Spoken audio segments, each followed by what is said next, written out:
Être retrouve facilement équivaut à être oublié, tout aussi rapidement. Vous croyez que votre disposition constante est une démonstration d'affection, une preuve de dévouement. Imaginez que répondre à la première sonnerie du téléphone, réorganiser votre emploi du temps sur place ou accepter avant même d'entendre la demande sont des actes qui renforcent votre fidélité et votre valeur. Mais vous vous trompez. En fait, vous annulez toute notion d'importance que vous auriez pu d'avoir. Dans les règles non écrites du pouvoir et dans les recoins les plus sombres de la psychologie humaine, la disponibilité n'est pas considérée comme de la générosité. Cela est interprété comme du désespoir. C'est un signe clair que votre vie n'a rien de plus pertinent que d'attendre quelqu'un.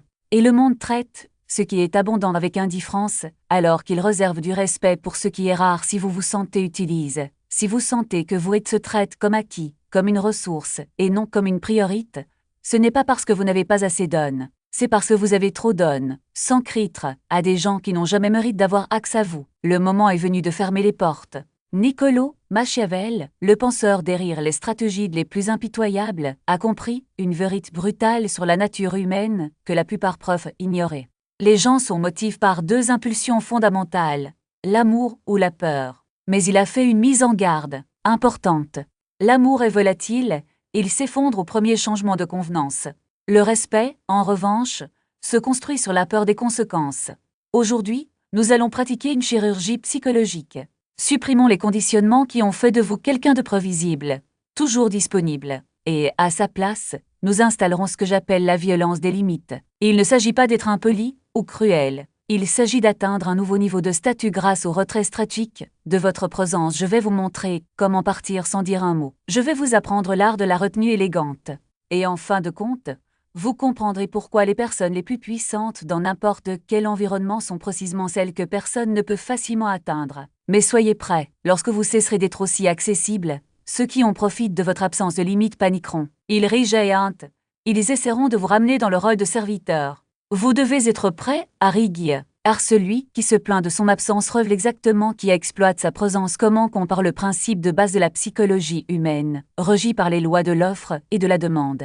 Lorsqu'une ressource est infinie, comme l'air, elle est essentielle, mais n'a aucune valeur marchande. Personne ne paie pour l'air. Personne ne vous en remercie. Vous le respirez simplement, l'attendez et ne réalisez son importance que lorsqu'il manque. 1. Ce moment, vous êtes l'air de ces gens. C'est partout, c'est constant, c'est même trop fiable.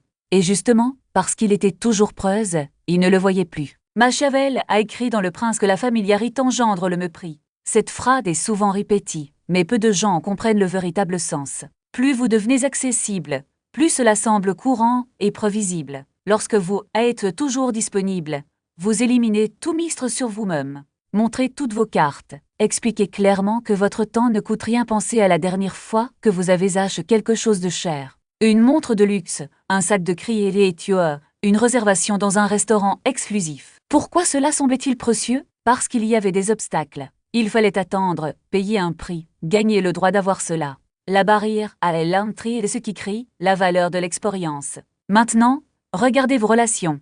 Où est la barrière à l'entrée? Cela n'existe pas. Vous répondez au message en quelques secondes, craignant que si vous tardez, l'autre personne se désintéresse. Il accepte des projets qu'il déteste de peur d'être exclu. Il écoute les problèmes des autres pendant des heures, épuisant son énergie mentale, espérant qu'un jour ils lui rendront l'appareil. Mais cela n'arrivera pas. Parce que vous avez appris à tout le monde que votre temps ne vaut rien.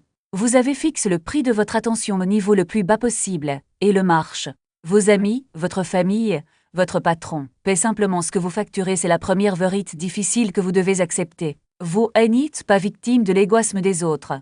Vous êtes l'architecte de cette dynamique. Chaque fois que vous dites oui alors que vous voulez dire non, vous formez les gens autour de vous. Cela les conditionne, comme les chiens de Pavlov, à s'attendre à ce que leurs limites soient flexibles, leur espace personnel à être un territoire public et leur besoin de toujours passer au second plan. Vous transmettez des signaux de faible importance. Les personnes de haut rang, les dirigeants, ceux qui dominent véritablement leur analyse, ne sont pas facilement accessibles. Votre temps est proche. Votre présence est une récompense, et non un droit. Machiavel conseillait qu'un prince soit vu mais pas touche. Il doit être suffisamment proche pour diriger, mais suffisamment distant pour être veune. Si le prince passe ses nuits à la taverne à boire avec les soldats, il cesse d'être un prince et devient un simple soldat comme les autres. Vous êtes devenu juste un autre soldat dans votre propre vie. Le coût de cette disponibilité n'est pas limite à votre temps. C'est votre essence, votre estime de soi qui s'épuise. Vous gaspillez de l'énergie sur des trous noirs qui ne seront jamais combles. Et au fond, il éprouve du ressentiment à ce sujet. Je souris à l'extérieur, mais à l'intérieur, il y a une colère silencieuse qui bouillonne. Vous pensez, âpre, tout ce que j'ai fait pour eux, c'est ainsi qu'ils me traitent. Oui, parce que c'est vous qui l'avez enseigné d'attendre qu'ils reconnaissent votre valeur. La valeur n'est pas reconnue, elle s'impose. Et l'imposition commence par la pénurie. Plongeons plus profondément dans la sombre psychologie du désir. Les êtres humains sont programmés pour chasser ce qui s'enfuit. C'est l'instinct de chasse, le besoin biologique de s'approprier des ressources rares. Lorsque vous êtes toujours disponible, vous tuez la poursuite. Élimine le cycle de la dopamine. Il existe un concept en psychologie comportementale appelé renforcement intermittent. C'est le mot le plus addictif qui soit. C'est pourquoi le jeu fonctionne. Si une machine vous offrait un prix à chaque fois que vous actionniez le levier, vous vous ennuieriez. Je le traiterais comme un guichet automatique. Mais parce que le prix n'arrive que de temps en temps, de manière imprévisible, vous devenez obst. Continuez à tirer le levier à la recherche du frisson. À l'heure actuelle, vous êtes la machine en panne qui paie à chaque fois. C'est prévisible. Cela doit devenir le jeu, il ne s'agit pas ici de manipulation. Il s'agit de rétablir l'ordre naturel du respect. L'axe à vous devrait être un privilège et non un paramètre par défaut. Imaginez une corde de velours entourant votre énergie. La plupart des gens ont une politique de porte ouverte. N'importe qui peut entrer, salir le tapis, manger la nourriture, casser les meubles et repartir sans dire merci. Vous avez besoin d'une politique de porte fermée. Cela ne veut pas dire s'isoler. Cela signifie être sélectif. Cela signifie avoir un agent de sécurité à l'entité de votre esprit, vérifiant les identifications. Cette personne apporte-t-elle de la valeur? Cette interaction m'épuise-t-elle ou me dynamise-t-elle? Est-ce vraiment nécessaire? Si la réponse est non, la porte reste verrouillée. Une fois que vous commencerez à restreindre l'axe, quelque chose changera dans la dynamique. Au début, les gens seront confus, puis intrigues. Pourquoi ne répond-il pas? Où est-elle Ali? Et du fou? Excellent. Laissez-les s'interroger. Machiavel savait que l'incertitude est un outil puissant, c'est la perte. Pas la perte de l'amour, mais la perte de l'axe. Et lorsqu'ils comprennent que l'axe n'est pas un droit, mais un privilège, quelque chose dans la dynamique change. Ils arrêtent de se rapprocher par habitude et commencent à se rapprocher par choix. Cela ne veut pas dire que vous devez constamment devenir froid ou distant. Le but n'est pas de créer une forteresse infranchissable, mais plutôt un espace où seuls ceux qui le méritent peuvent entrer. Pensez-y comme à un jardin. Vous ne laissez aucune mauvaise herbe pousser parmi vos fleurs. Vous taillez, arrosez et choisissez soigneusement ce qui mérite votre temps et votre énergie. Parfois, l'élagage fait mal, surtout lorsqu'il implique des personnes habituées à avoir un axe illimité. À vous, mais un jardin néglige devient un bosquet, et un bosquet ne fleurit pas la clé la corrence. Si vous hésitez entre être disponible et indisponible, les gens apprennent qu'avec suffisamment d'insistance, la porte s'ouvrira. Ils testent les limites, comme des enfants qui pleurent jusqu'à ce qu'ils obtiennent ce qu'ils veulent. Mais si vous gardez la porte bien fermée, ils finiront par cesser de claquer. Et quand vous décidez de l'ouvrir, c'est parce que vous avez choisi, pas parce que vous avez subi des pressions. Il existe une différence subtile, mais cruciale entre être sélectif et être inaccessible. Sélectif dit « Je choisis qui mérite mon temps ». L'inaccessible dit « Personne ne vaut mon temps ». Le premier est un filtre, le second, un mur. Vous ne voulez pas de mur. Vous voulez un filtre qui ne laisse passer que ce qui est bon pour vous. Et voici le paradoxe. Plus vous vous valorisez, moins vous avez besoin de prouver votre valeur. Lorsque vous arrêtez de courir après la validation, les gens commencent à vous courir après. Non pas parce que vous êtes devenu inaccessible, mais parce que maintenant, ils voient que vous avez quelque chose qui mérite d'être réalisé. Votre présence devient une ressource rare, et les ressources rares sont valorisées. Ce n'est pas une manipulation, c'est de l'autoprotection. Vous ne jouez pas un jeu pour contrôler les autres, c'est établir des règles pour protéger votre paix.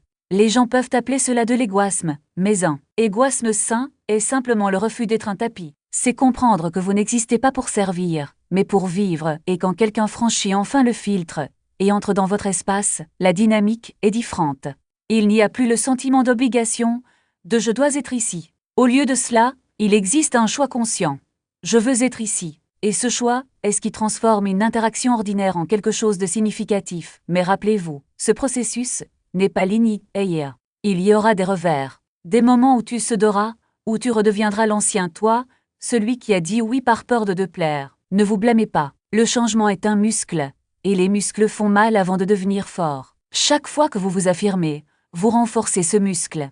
Chaque fois que vous reculez, vous l'affaiblissez. La cohérence est ce qui détermine si vous deviendrez une forteresse ou si vous resterez un champ ouvert, et quand les gens autour de vous commenceront à s'adapter, quand ils cesseront d'attendre que vous soyez toujours disponible et commenceront à respecter vos limites, vous réaliserez quelque chose d'intéressant. Le respect qu'ils ont pour vous ne vient pas de votre renforcement, mais du fait qu'ils réalisent que vous avez toujours été fort, que vous ne l'avez tout simplement pas laissé paraître. Il n'y a aucune cruauté dans ce que vous faites. La punition est votre absence. La punition est le retrait de votre lumière. Vous êtes le soleil. Lorsque vous vous éloignez, ils gelent, et ils apprendront à rester sur leur orbite selon leurs conditions ou trouveront un autre soleil. Et s'ils partent, laissez-les partir. N'ayez pas peur du vide. L'espace vide est l'endroit où votre empire sera construit. Une fois la limite fixée, comment vivre à l'intérieur de celle-ci? Il faut tomber amoureux du vide. La plupart des gens ne supportent pas le silence. Je ne supporte pas d'être seul avec ses propres pensées. C'est pourquoi ils sont toujours disponibles. Ils utilisent les autres pour se distraire d'eux-mêmes. Pour conserver votre statut, pour rester une exception, vous devez cultiver une vie riche de l'intérieur. Vous devez être occupé, non pas avec des occupations vides de sens, mais avec un but. Occupe avec votre corps, occupe avec votre esprit, occupe par votre mission. Lorsque vous êtes vraiment aligné sur un objectif, vous n'avez pas besoin de faire semblant d'être indisponible. Vous êtes tout simplement indisponible. C'est la différence entre faire semblant d'être difficile à obtenir et être difficile à obtenir. L'imposteur vérifie son téléphone portable toutes les 5 minutes, mais retient la réponse. Le maître vérifie son téléphone portable toutes les 4 heures car il était en train de construire quelque chose. Les gens sentent la différence. Votre énergie doit être autosuffisante. Vous devez devenir une boucle fermée. Gendre votre propre validation. Gendre sa propre chaleur. Quand il fait cela, il devient magnétique. C'est le paradoxe du pouvoir. Moins vous avez besoin des gens, plus ils ont besoin de vous. Lorsque vous entrez dans une pièce, ne scannez pas l'endroit à la recherche d'une approbation. Entrez comme si vous étiez propriétaire de l'espace ou comme si vous ne vous souciez pas de savoir à qui il appartient. Asseyez-vous en silence. Laissez la conversation venir à vous. Parlez moins que nécessaire. Écoutez plus que vous ne parlez. Soyez Elotian. En surface, il peut y avoir des vagues. Mais au fond, c'est le calme. Il y a de la pression. Il y a de la force. Elotian ne demande pas aux rivières de s'y jeter. Ils le font juste. Parce que l'Elotian est le point de gravité le plus bas. C'est encre, soyez encre dans votre propre réalité. Si quelqu'un annule avec vous, parfait. Plus de temps pour votre mission. Si quelqu'un ne répond pas à votre message, ce n'est pas pertinent, vous avez du travail à faire. Si quelqu'un quitte votre vie, c'est nécessaire. Il faisait de la place à quelqu'un de meilleur. Cette mentalité le rend intouchable. Vous cessez d'être une feuille, impartie par le vent des opinions des autres. Vous êtes la montagne. Le vent souffle, la tempête gronde, mais la montagne ne bouge pas. La dernière leçon de Machiavelli portait sur la vertu, compétence, force et excellence virile. C'est la capacité d'imposer sa volonté au destin, de cesser d'être victime des circonstances et d'en devenir le cri et tueur. Vous ne pouvez rien créer si votre temps est fragmentant. 1000 morceaux par des personnes qui ne vous respectent pas. Vous devez rassembler vos fragments. Rassemblez-vous, scellez les fissures. Devenez un vaisseau qui retient l'eau. Arrêtez de vous vider lorsque vous cesserez enfin d'être aussi disponible. Vous découvrirez une vérité profonde. Vous n'avez jamais été seul. Il y avait juste du monde, plein d'obligations, plein de bruit, rempli de gens qui voulaient des parties de vous, mais ne voulaient pas de vous. Lorsque vous éliminez la foule, vous vous retrouvez et vous constaterez peut-être que vous aimez la personne que vous rencontrez. Vous découvrirez peut-être que vous êtes plus fort, plus sombre et plus profond que vous ne l'imaginiez, et vous commencerez à attirer un autre type de personnes. Des gens qui respectent les limites, des gens avec leur propre mission, des gens qui privilégient la qualité à la quantité. Les individus de grande valeur ne veulent pas de serviteurs, ils veulent un partenaire. Ils en veulent un comme cas. Et les mêmes ne sont pas disponibles sur demande. La violence de la limite est l'acte de se tailler dans le marbre de la vie. Vous devez enlever l'exte, couper les parties qui n'appartiennent pas. C'est destructeur. C'est compliqué. Mais ce qui reste, c'est l'art. Ce qui reste, c'est toi. Alors voici votre nouvelle réalité. Le téléphone sonne, laissez-le sonner. Le message arrive, laissez-le là.